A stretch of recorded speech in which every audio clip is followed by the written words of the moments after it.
Buenas tardes a todos, vamos a dar inicio al seminario. Bienvenidos nuevamente a todos los que nos han estado acompañando durante el día. En esta segunda parte vamos a dar inicio al segundo bloque y presentaremos la segunda mesa que tiene como tema la Declaración de Lima como Patrimonio de la Humanidad. Para iniciar con las presentaciones, contaremos con un primer grupo de ponentes que han sido parte del equipo técnico y entre ellos se encuentra Lucila Usategui, José María Gálvez, Luis Tagle Pizarro y como moderadora nos acompaña Paloma Carceo. Lucila Usategui es arquitecta por la Universidad Nacional de Ingeniería.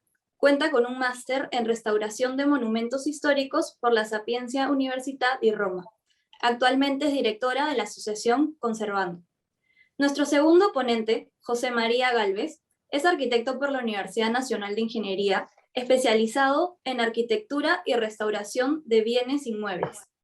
Ha realizado trabajo independiente como proyectista en restauración. El tercer ponente, Luis Tagle Pizarro, es arquitecto por la Universidad Nacional de Ingeniería. Actualmente se desempeña como director de la Dirección de Catastro del Organismo de Formalización de la Propiedad Privada. Luis se ha especializado en temas de renovación urbana en Francia y Japón. Finalmente, nos acompaña como moderadora Paloma Carceo, quien es doctora en Historia del Arte por la Universidad Complutense de Madrid y tiene un máster en museos por New York University. Es museóloga, curadora de exposiciones, investigadora y docente universitaria. Bienvenida, Paloma, al seminario, te doy el paso. Muchísimas gracias, Brunella. Bueno, bienvenidos a todos a este segundo bloque celebramos los 30 años de Lima nombrado como Patrimonio Cultural de la Humanidad. Bienvenidos a los arquitectos Lucila Usategui, José María Gálvez y Luis Tagle Pizarro. Y bueno, entre ellos tres nos van a contar cuáles han sido sus experiencias en la formulación del proyecto de Lima como Patrimonio de la Humanidad. Y vamos a empezar con la arquitecta Lucila Usategui. Bienvenida, Lucila, por favor, cuando quieras, estás ahí. Bueno, efectivamente este trabajo hicimos un gran grupo de personas, fue un trabajo muy importante, o sea, después, ex post, te das cuenta ya mirando el retroceso que fue el hito donde empiezan a pasar cosas en Lima. Como dijo Perico anteriormente, la Lima ha cambiado mucho, está descuidada, no se ha trabajado la renovación urbana como se debía, pero sí ha producido, por ejemplo, en las universidades, porque antes éramos 5 restauradores como tales y los demás eran aficionados, pero trabajaban por el patrimonio y trabajaban con mucho criterio. La partida de nacimiento de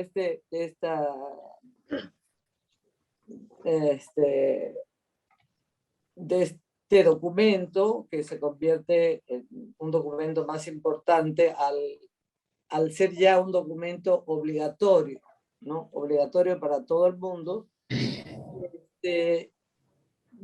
creo que eso llega a interesar a un poco de gente y se abre paralelamente unas maestrías, ¿no?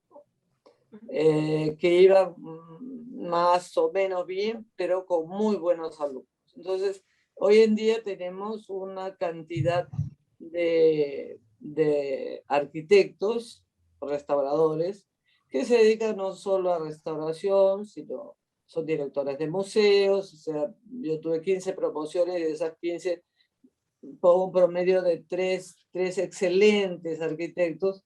Esos están haciendo cosas ¿no? Desde la catedral hasta otros sitios, algunos en provincia. Entonces, yo creo que esa es la columna vertebral del antes, con todos sus problemas que ya tenía, y el después. Entonces, hubo muchas incidencias muy graciosas que a veces las guardamos para nosotros, pero que ya saldrán en el capítulo, ¿no? Entonces, quería empezar con eso. ¿Alguien quiere tomar la palabra? Bueno, un poco, perdóname, yo un poco siguiendo la línea que tú has trazado. Es importantísimo este preámbulo que se hace de las personas dedicadas a la restauración, que como tú bien dices, era muy limitado, y que más bien había un apasionamiento por parte de los estudiantes que recibimos de la universidad mucho conocimiento muy amplio, que nos podría convertir desde restauradores, planificadores, fotógrafos, artistas, etcétera, etcétera, porque en esta promoción salió muchísima gama de arquitectos dedicados no solamente al tema de la arquitectura. En mi caso, yo me dediqué desde los años 70 al tema de la el trabajo público, ¿no? Trabajando en la Municipalidad Metropolitana durante 30 años, del 70 hasta el 90 y tanto, hasta el 98, y ahí tuvimos la oportunidad de participar en este fantástico equipo de la formulación del reglamento. Lima venía siendo destruida, no solamente en su trama. Acuérdense los 3 anillos concéntricos que se hicieron a Lima para la accesibilidad, para generar un centro financiero totalmente utópico. Se destrozó la trama urbana de Lampa, de Camaná, de Cusco, Emancipación, ¿no? Para dar paso a esta edilicia famosa. Aparte de que Lima tampoco tenía una reglamentación tan clara, entonces todo se podría hacer, y se hizo, ¿no? Se hicieron edificios, no solamente edificios llamados modernos, ¿no? De arquitectura que no tenía nada que hacer con el centro histórico. Entonces, lo anecdótico es que muchos de estos edificios fueron hechos por las llamadas vacas sagradas, que después se volvieron en los cuidadores del centro, ¿no? No lo toquen, respeten todo, y ese era un poco el tema.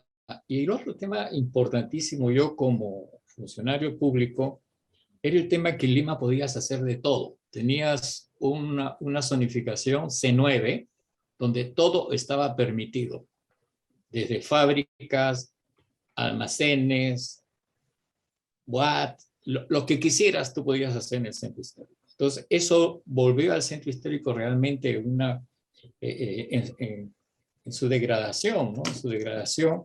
Y aparte con el tema de la migración tan fuerte que se da y la búsqueda de una vida, de una economía informal, hace que además el centro sea pues totalmente invadido por un comercio ambulatorio que prácticamente la tapó, ¿no? La tapó, no se podía gozar de todos estos inmuebles maravillosos o espacios que se tenían porque todo estaba realmente cubierto.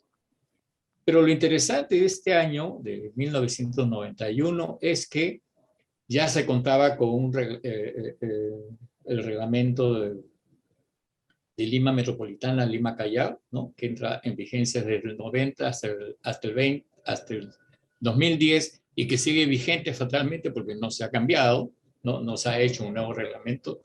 Y dentro de ese reglamento también se inserta el reglamento del centro histórico, que también se hace en el 91. En el 91 se crea el Instituto de Planificación Metropolitana de Lima, justamente para la difusión y el cumplimiento de este gran reglamento. O sea, fue un año realmente crucial porque este reglamento despertó realmente el interés por el centro histórico. Ahí empezaron muchísimos profesionales a nivel público o a nivel privado a interesarse por Lima y a presentar una serie de trabajos interesantes que además fueron un poco señalados dentro del propio reglamento, ¿no? Se introduce el tema del control ambiental, se introduce el tema del riesgo, ¿no? Se introducen una serie de cosas que antiguamente no se tenían en cuenta dentro del centro histórico. Surgen las especialidades, ¿no? Se trata de que el centro histórico sea un centro de cultura institucional, estaban todas las representaciones del sector público en Lima, el tema de la gran banca, de los grandes centros financieros estaba en Lima, el tema de la academia estaba en Lima, o sea, Lima era realmente el centro de todo, absolutamente de todo. Que le dio mucha vida, sí, pero que fue alejando a la vivencia, ¿no? La gente que vivía en Lima, como que se fue alejando del centro porque ya era inhabitable, ¿no? Por el comercio, por la bulla, el transporte, etcétera. Entonces, todo eso se fue, las familias salieron, y esas casas, algunas quedaron muy abandonadas, fueron tomadas, y se convirtieron pues en los espantosos tuburios que tenemos ahora, ¿no? Si bien es cierto, Lima tiene como declaración de monumentos más de 5.000 inmuebles monumentales, de estos el 70% es propiedad privada, donde casi no podemos intervenir. El otro 30%, un 10% es de la municipalidad y un 20% es de la iglesia. Entonces, como que el 90% realmente de la propiedad no la podemos intervenir como Estado, y ahí el Estado ha tenido mucha excusa para no ingresar justamente al gran cáncer que tiene la ciudad.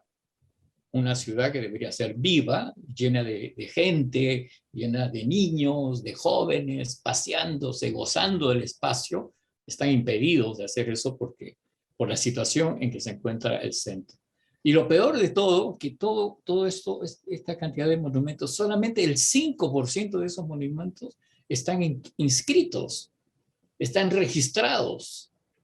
Entonces, es la tierra de nadie, ¿no? Entonces, por eso desaparecen los monumentos, las propiedades van siendo tomadas, etcétera, etcétera, y eso lo hace inmanejable realmente hasta la fecha, ¿no? Contamos ahorita con un plan maestro para el centro histórico, interesante, ¿no? Muy interesante, muy minucioso, pero que si no toma en esencia realmente la vivencia de quienes deberían estar en el centro histórico, de nada vale pues tener un lindo vademecum de cómo debería ser el centro, cómo debería estar, cómo se debería de pintar, cómo deberían ser nuestra recuperación de las estatuas, etcétera, etcétera, etcétera, ¿no?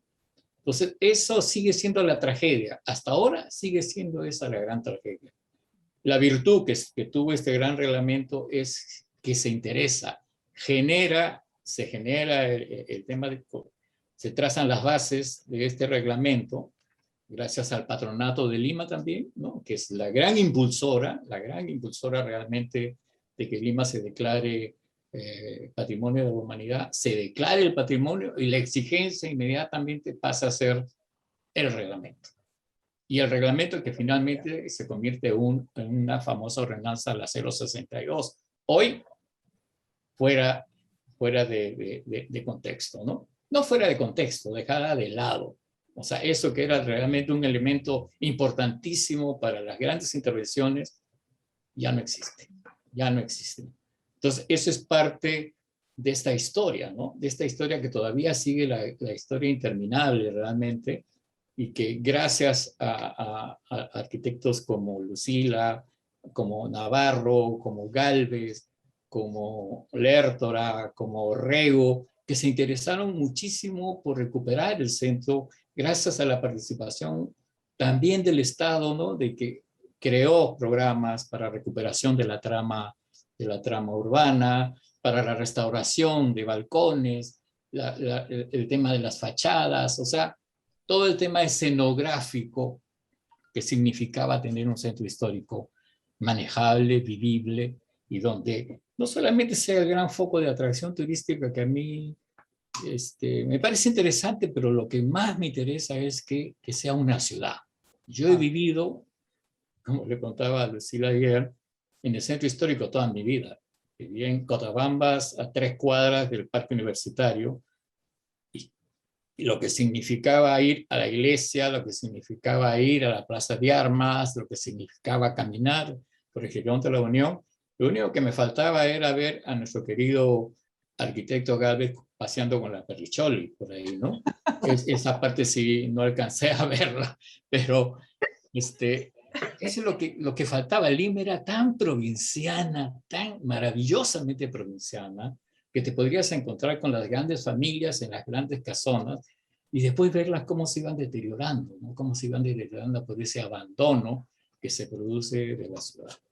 Entonces, esa es parte de la anécdota de haber participado en este equipo maravilloso, realmente maravilloso, dirigidos por un, como bien dice, un mariscal, ¿no? Un mariscal, como fue nuestro querido arquitecto Santiago Agurto, que además tenía sus ideas nada colonialistas, sino volver a lo primitivo, volver a lo pre-inca, destruir todo y levantar nuestras huacas como eran antiguamente. Y la lucha de la generación nuestra, porque no puedes hacer eso, tenemos que recuperar lo que ya está hecho.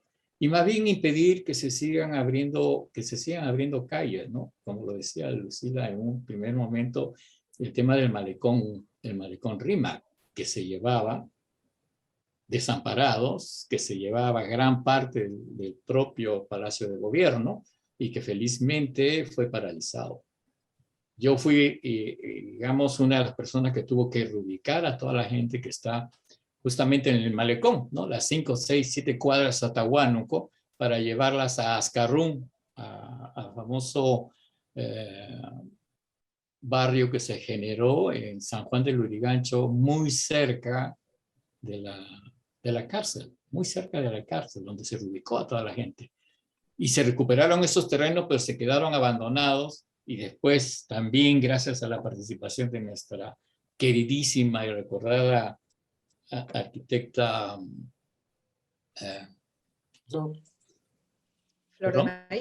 Flor de María, se recupera, ¿no? Se hacen las grandes recuperaciones, hace un reglamento estupendo sobre la renovación urbana, que nunca se ejecuta para mejorar la ampliación de la avenida Tacna, por ejemplo, hasta el Rímac, ¿no? Con toda una visión que nunca se lleva a cabo, y como esas frustraciones, ¿no? Que todos los arquitectos que acá presentes hemos sufrido. Yo no como un ejecutor, yo no soy un restaurador, pero sí soy un admirador de todas estas personas, porque sé lo que significa recuperar. Es como recuperar a tus abuelos, a tus bisabuelos, ¿no? Entonces, esa visión es importantísima para seguir viviendo en una ciudad. Eso sería un poco mi introducción. Muy bien. Pues muchísimas gracias, arquitecto Tagle Pizarro. Y vamos a hacer la palabra del arquitecto José María Gálvez para que nos muestre sus experiencias en este sentido. Muchísimas gracias. Justamente este gran equipo que se formó teniendo como el director de todo eso el arquitecto Santiago Agurto Calvo, ¿no? Y bueno, y otros asesores como Williams, el mismo arquitecto Pimentel, el mismo, no recuerdo otros más, pero los más importantes y que aportaron algo o opinaron favorablemente al reglamento que nosotros estábamos planteando. En el caso mío, yo me dediqué a hacer la delimitación del centro histórico de Lima y precisamente me basé en la ciudad amurallada y en lo que es parte del Rímac hasta el Cerro Santa Rosa, el Cerro San Cristóbal, ¿no? Y la parte del cementerio y con el otro extremo con el Puente del Ejército. Y todo lo que fue la ciudad amurallada, que después se agrandó hacia el sur, hacia el Parque de la Exposición, hasta llegar al Parque de la Reserva. Entonces, todo eso fue la delimitación del centro histórico. De ahí se sectorizó varios sitios en el cual el sector principal, que era la zona A, si no más no recuerdo, fue declarada Patrimonio de la Humanidad, porque contemplaba el Rímac y gran parte del centro de lo que viene a ser parte de ¿cómo se llamaba antes? Las 8 manzanas que se...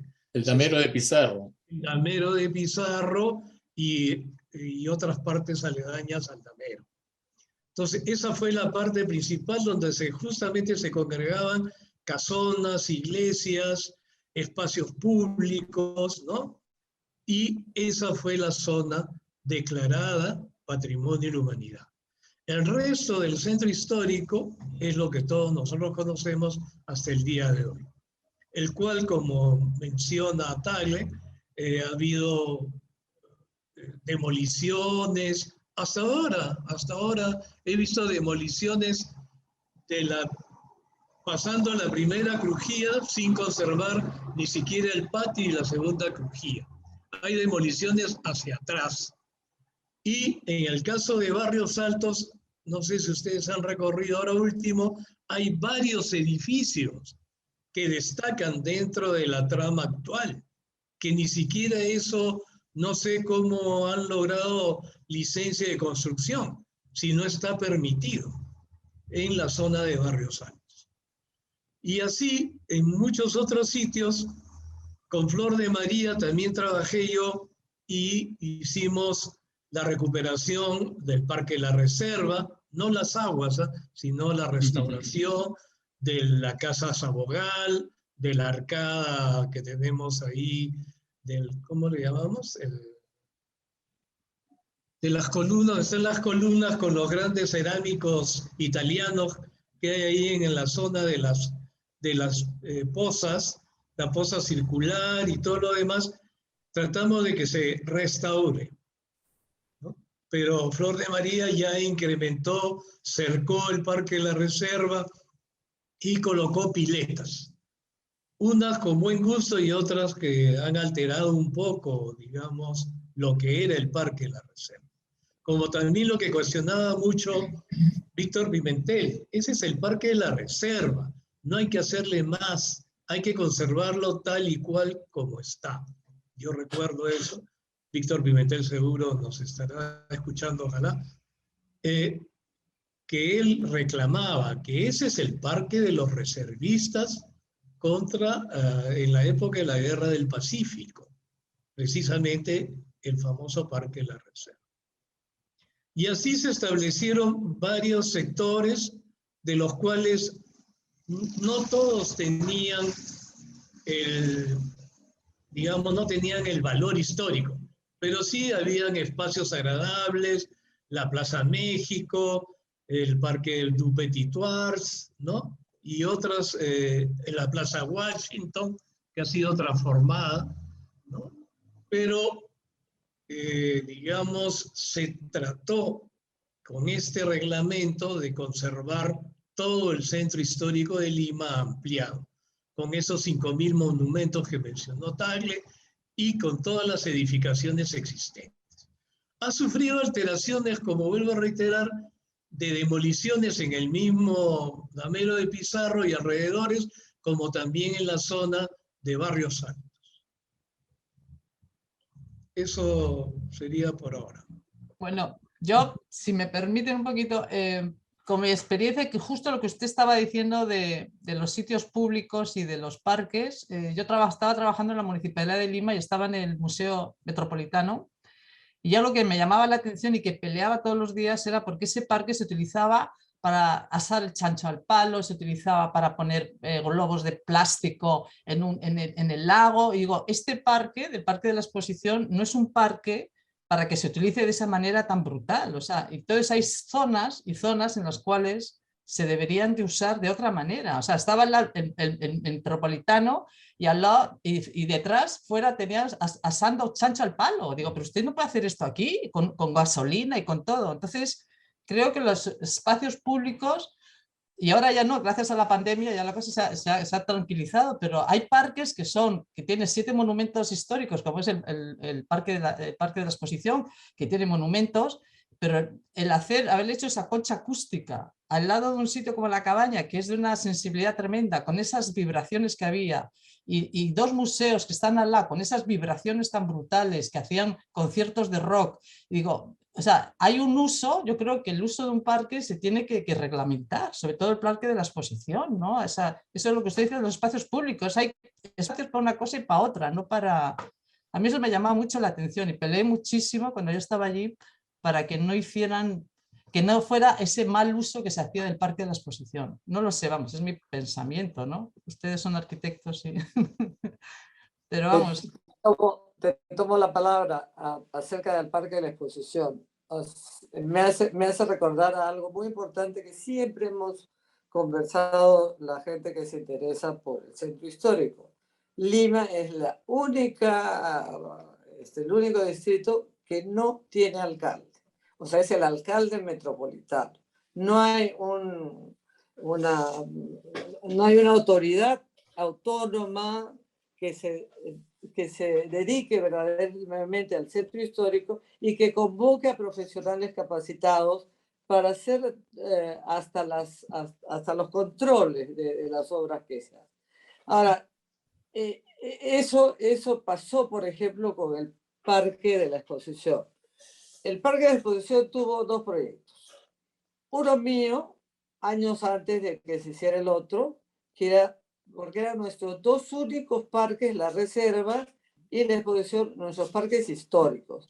Ya había salido la carta de Quique, ¿dónde está? La carta de Florencia. La carta de Florencia. La carta de Florencia con los lineamientos para mantener los jardines históricos. Y bueno, yo hice el proyecto, el anteproyecto, no llegó a ser proyecto, y cuando entra otro municipio, otro... Sí, otra gestión, sí. Con otras ideas, ¿no? Otras ideas sobre Lima, queriendo Lima, teniendo sus padres, habiendo él nacido en el centro de Lima, etcétera, etcétera, opta por aceptar un proyecto de un arquitecto que era más bien modernista. Por ejemplo, todas esas cosas, sobre todo el auditorio, nunca debió hacer, o tal vez debió hacerse subterráneo, no sé. Así es. ¿No? Pero eso pasa, o sea, la falta de una autoridad. Porque el alcalde metropolitano tiene 1000 cosas que pensar. Pero Lima no es su prioridad. Y nunca va a ser su prioridad. Es uno de tantos. Yo te tomo la palabra en eso, Lucila. ¿Por qué? Porque igualito nos pasa con cultura. Cuando también estábamos en la municipalidad, nosotros somos el Ministerio de Cultura y eso que trabaja en el Ministerio de Cultura, y decimos la unidad desconcentrada de Lima. O sea, Callao tiene una unidad desconcentrada. Lima, como metropolitana, no tiene una unidad desconcentrada. Nosotros dijimos 80 veces que tenía que tenerla, porque estábamos haciendo un plan de huacas y recuperación de huacas, y teníamos que hacer todos los convenios. Digo, pero ¿por qué no hay un sitio desconcentrado, una unidad desconcentrada en Lima, que sea de Lima? O sea, es increíble que tengas que ir al Ministerio de Cultura y tengas que hablar con una persona que se dedica de todo el patrimonio del Estado, pero no haya nada que se dedique a Lima. Y eso también, eso ayudaría muchísimo al patrimonio, digo yo, no sé.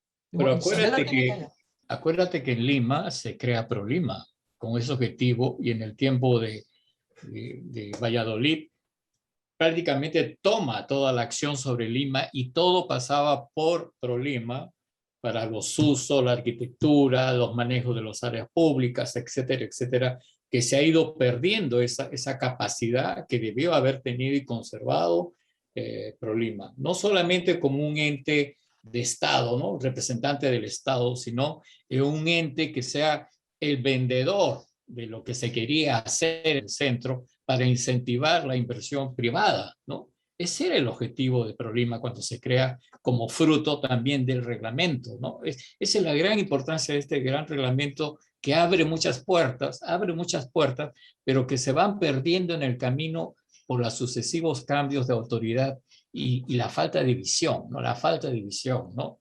Tú ves ahora, tienes un ProLima dedicado solamente él a hacer todo, sin convocatoria, con grandes problemas para la inversión privada. ¿Qué te cuesta en este momento restaurar uno de los edificios en el centro histórico?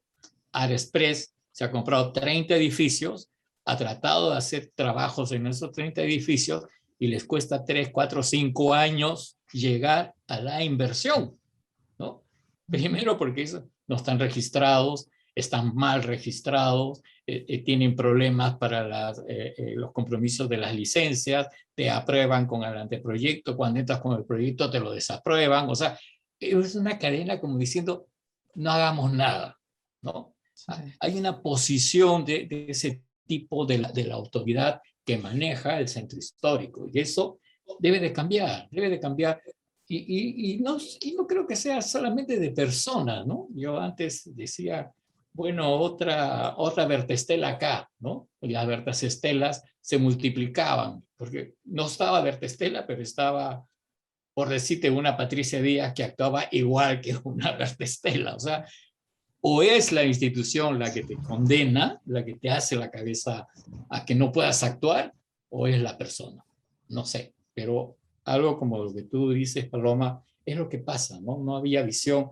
Este parque maravilloso, diseñado por arquitectos de gran prestigio, con proyectos, por primera vez se planificaba un parque como el Parque de la Reserva, hermosísimo realmente, y se le encarcela. El otro problema era el encarcelamiento que se hacen de los parques, el Parque de la Exposición, que nace justamente por la exposición, con sus grandes kioscos maravillosos internos bizantinos que se fueron felizmente que no se han perdido, se han recuperado, pero que están ahí como unas obras, sin uso, sin nada, ¿no?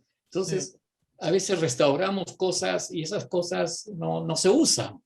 Ese también es parte del problema cuando se piensa en la restauración solamente como institución o como museo, como si fuéramos unos grandes cultos, ¿no? Que vamos a los museos, como pasa en todo el mundo. Acá la gente no va al museo. Entonces puedes crear 20.000 salas de exposición. ¿Quién te va a la sala de exposición? Entonces es como tu plata tirada a, ¿no? Entonces ahí es el problema de que estas cosas tenemos que pensarlas mucho y tenemos que generar realmente el compromiso generacional de los jóvenes de ahora, de que hay un centro que así como cuando viajas a Europa y te desmayas en ver todo lo que ves, acá lo tienes, aquí lo tienes. Claro, perdón, y conforme a lo que usted está diciendo, una de las preguntas del público es cómo hacer que la gente joven vaya al centro, ¿no? O sea, yo esta pregunta la hago para los tres panelistas, ¿no? Uno de los grandes problemas que tenemos es que la gente joven se involucre, pero porque no van al centro. A ver, ¿qué piensan ustedes que se debería de hacer para que la gente joven se involucre, vaya para el centro? O sea, para que les guste, para que no les digas, ay, vete al centro y, ay, que, o sea, porque no van. ¿Qué habría que hacer? Que en otros países sí que van, ¿no?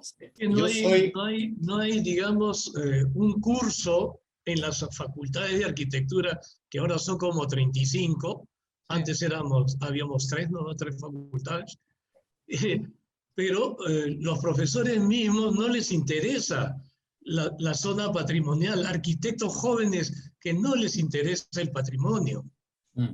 Muchos arquitectos que forman arquitectos para que no vayan al centro histórico de Lima porque ahí los pueden acuchillar, robar, matar, pero eso es totalmente a veces falso.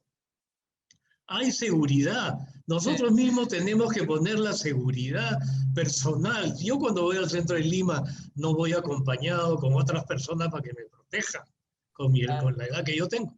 Pero hay inseguridad según los comentarios, los periodistas mal informados, que lo que tratan es destruir en sí las visitas a los centros históricos del Perú. Caso Lima, es el centro histórico más grande, no solo de Lima, de Sudamérica, y es uno de los más grandes del mundo, llamémosle así. Porque fue creado, como vuelvo a reiterar, en base a la ciudad amurallada de Lima. Y una cosita, ¿no les parece a ustedes que quizá la gente joven, uno de los proyectos que tenía la Universidad de Lima era la antigua fábrica del RIMAC, convertirla, como se hizo en Madrid, con Matadero, ¿no? Algo que no sea otro museo de arte, de arqueología o del barroco, que sea más de arte contemporáneo, o sea, que haya más relación entre lo que hoy en día se expone para que la gente joven vaya, para que haya exposiciones alternativas, una cosa moderna, no sé, creo que es que tampoco tiene mucho aliciente, no solo por el centro histórico, sino porque ¿a dónde van a ir? O sea, muchos de ellos dicen, a ver iglesias o a ver qué, o sea, que les den una alternativa de hoy en día. Si, por ejemplo, la fábrica Bacus se hubiera convertido en un Matadero Madrid, una cosa, o un sitio de exposiciones underground, donde la gente joven pueda exponer, porque no hay sitios donde exponer exposiciones modernas, cosas de hoy en día, no sé, que a la gente joven le provoque ir allí. Yo creo que algo así, ¿no? Habría que hacer que vayan para allá, no sé. No, Te es tomo la cierto. palabra. Perdón. Lo que dice José María es muy justo sobre la enseñanza de la arquitectura. Lo que tú no conoces, no amas, Puedes amarlo. ¿no? Entonces, a mí me ha tocado que me han llamado profesores de mi generación y también de generaciones de mis profesores, o sea, también profesores míos, a un apoyo para los proyectos de esos estudiantes que se hacían comprometiendo una parte de un área histórica. En un caso era una huaca, en el otro caso era dentro del Parque de la Exposición. Y cuando me invitan, yo miro los proyectos y los proyectos, claro, no era más grande que uno de los monumentos que están ahí, pero competían, efectivamente competían. Entonces, para mí es una falta grave de las facultades de arquitectura. Si tú le dices, le explicas cómo se hicieron los retablos o cómo se hicieron la arquitectura, la gente le da curiosidad. No será toda la que vaya, pero sí irá mucha más gente que hoy. O sea, tú no le puedes poner una pistola a alguien y decir, bueno, sí, puedes hacer un taller dentro del centro histórico, pero la enseñanza de la protección y restauración de los centros históricos no existe. Hay maestría, hay mucha gente que, en tanto en mi época, pero mucho más gente que antes que sí gustaba del centro histórico. Hubo una época también que la municipalidad hizo en el pasaje que no se llama al lado del pasaje Santa Rosa, restaurantes, por ejemplo, ¿no? Y todas las señoras de la edad de mi mamá, incluyéndola, fueron a tomar café, fueron a comer, pero yo no sé por qué, yo creo que fue las manifestaciones de aquella época que asustaban a la gente, asustaban a los que no volvían al centro histórico y dejaron de ir y murieron de muerte natural, ¿no? Así. Yo retomar... Ay, perdona. Porque Sí. eso, justamente tomando la palabra tanto a Gálvez como a Sátegui, eso es lo que pasó. Primero que no tiene detonantes. Lima tenía detonantes, tenía el teatro contemporáneo, el teatro clásico, los conciertos, los ballets, tenías abonos, tenías una serie de actividades fantásticas a las cuales tú ibas, ¿no? Tú ibas como tu gran centro atractor, ¿no? Yo me acuerdo en la única época donde se hizo una cierta política cultural que fue con Martha Hildebrand.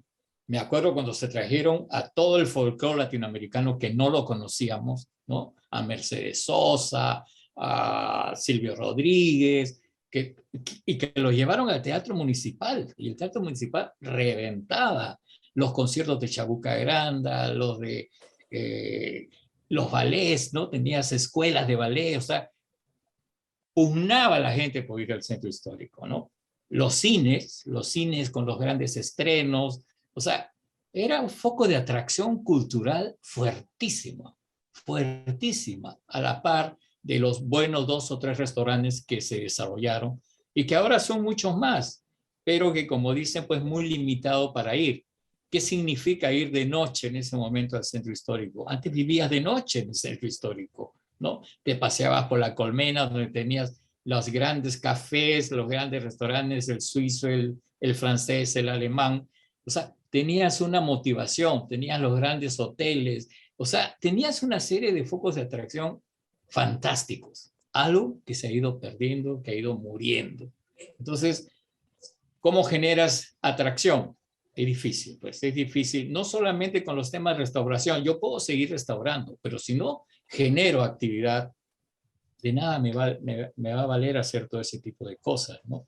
En el último, por ejemplo, teatro, el gran teatro del mundo que se hizo el año pasado, el foco fue de atracción inmensa, inmensa. O sea, sí hay cómo atraer gente, pero tenemos que hacer todo el mundo el esfuerzo, ¿no? Y no solamente a nivel de las personas comunes y silvestres, sino del estudiante, ¿no? De la persona profesional que se dé cuenta de que hay un centro, que hay algo que se tiene que restaurar. Y acá quería dejar, Patricia parece que se fastidió mucho por su comparación, pero Patricia era el único nombre que me acordaba, no porque seas igual, sino porque has sido parte del propio ministerio, del propio INC, así que mil disculpas, mi querida Patricia. Tú sabes que nunca te consideré su semejante, ¿no? Bueno, perdón, tenemos una última pregunta y que dicen que es para los tres panelistas. ¿Consideran que la recuperación de la Casa Rona en el Callao monumental es un ejemplo que se podría replicar en Lima, Barrios Altos o el Rima?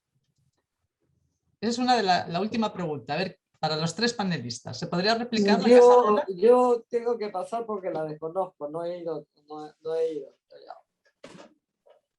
¿Alguien Sí, la quiere? Es la gran galería, ¿no? Es una galería llena de arte. Sí, es hermosísima. La he visitado hace unos dos años aproximadamente, donde los primeros pisos se vende, los segundos pisos son talleres, ¿no? Talleres y hasta vivienda de los propios artistas. Me pareció genial, realmente me pareció además de una galería preciosa, muy italiana, ¿no? Muy parecida a las que hay en Roma.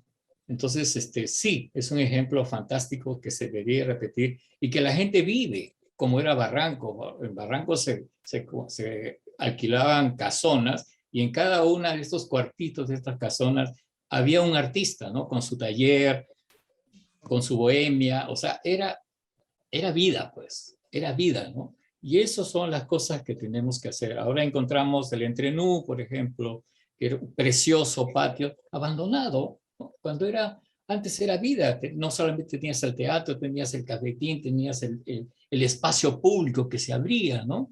Todo eso se ha ido perdiendo realmente. Entonces, tenemos que hacer unas grandes acciones para recuperar. Hay que recuperar, pero también depende mucho de la política y tienes que hacer una política de cultura. Y lo que nos falta a nosotros es una política cultural. No la tenemos fatalmente, ¿no? Sí. Entonces, como bien decía Lucy, si no conoces, no puedes amar. El amor nace del conocimiento, ¿no? Del embellecimiento que puedas tener por. Pero si no hay eso, no hay esos detonantes, es bien difícil. Sí, en mi caso, por ejemplo, yo tengo ya 46 años dedicado a la restauración. Hasta ahorita hago restauración y hago obra de restauración. En Ayacucho he hecho más que acá en Lima. En la época de Lima, pues con algunas autoridades o jóvenes arquitectos que están de paso por el municipio, no llaman a los expertos o a los especialistas en este campo de conservación y restauración del patrimonio, ¿no? Yo recuerdo que con Patricia Navarro, que la veo ahí, nublada. Silenciosa. Con ella hemos trabajado en este reglamento que todavía vive, ¿no? Pero hicimos un buen trabajo con Elvita Vargas también, hemos trabajado, ¿no? Y en el caso de trabajar con Flor de María, pues era ella pilas, totalmente activa en tratar de recuperar las casonas de la municipalidad con las cuales yo trabajé en la segunda cuadra de Girón Ancash, la Casa de las 13 Puertas, la casa de 1906, de 1913, la Casa Cordano. Todo eso hemos trabajado con ella y ella interiormente generó todo un proyecto donde se generó un espacio para todas esas casas que se comunicaran internamente y se hizo toda una construcción casi al lecho del río de edificaciones nuevas. Ella aplicó eso ahí, pero era propiedad municipal.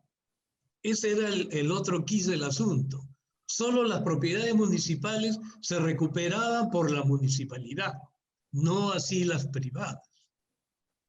Ya. Caso Kendo está ahí como un museo, un edificio abandonado, nadie va, Claro.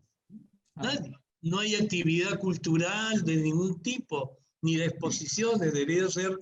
Y también el Ministerio de Fomento, ahora último, que quisieron ser el Museo de Lima, yo creo que ya ni funciona el Museo de Lima, que también trabajó ahí la arquitecta afinada, ¿no? Entonces, todo eso está abandonado. Producto de la pandemia, ya no justifiquemos la pandemia. Así No, es, así es, totalmente de acuerdo. Totalmente claro, porque Mm. no es así. así Sí. es. Eso tiene que funcionar. Hay muchas edificaciones cerradas porque no hay actividad cultural ni actividad administrativa que se puede dar en el centro de Lima. Totalmente de Exacto. acuerdo.